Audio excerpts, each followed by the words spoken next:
द्योतनात्मकम प्रकाश स्वरूपकम। प्रकाश स्वरूपकम जो स्वयं प्रकाशित होता है या जिसके पास प्रकाश है ही, पर कभी कभी क्या होता है, प्रकाश तो है। एक दक्षिणामूर्ति स्तोत्र में एक थोड़ा सुंदर शब्द आता है,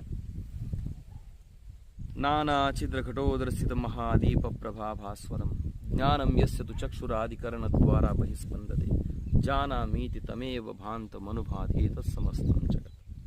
तस्मै श्री गुरुमूर्ते नमः इदं श्री दक्षिणामूर्ते नमः। बड़े से मटके के अंदर छेद करके छोटे छोटे उस मटके में उसके अंदर एक दीपक रखा हुआ है। उस दीपक से उस घट का अंतर्भाग पहले प्रकाशित होगा, है ना। घट कैसा है, पर प्रकाशित है, और दीपक कैसा है, स्वप्रकाशित है।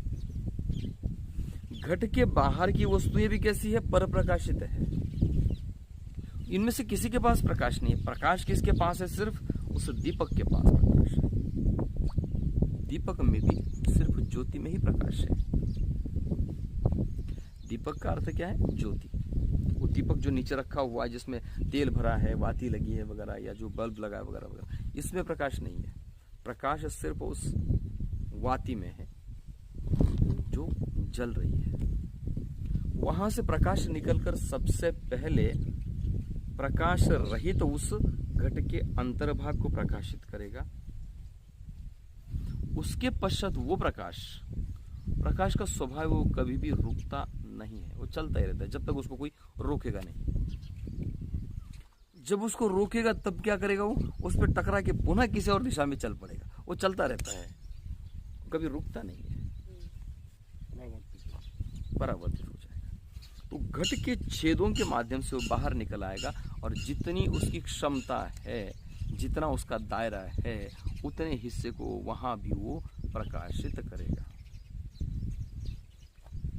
अब यहाँ ये जो घट का छेद है जो प्रकाशित कर रहा है, उसे ही हमने क्या कहा, प्रकाश देने वाला घट।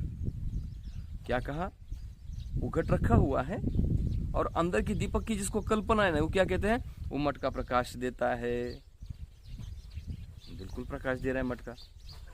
मटके के छेद में से प्रकाश बाहर आ रहा है, तो प्रकाश कौन दे रहा है, मटका दे रहा है। वो स्वतः प्रकाश देने की क्षमता उस मटके में है ही नहीं है, उसके अंदर जल रहे दीपक का है।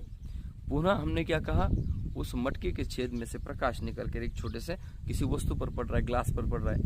वो देखो ग्लास प्रकाशित है, ग्लास प्रकाशित नहीं है, वो किसी और से प्रकाश लेके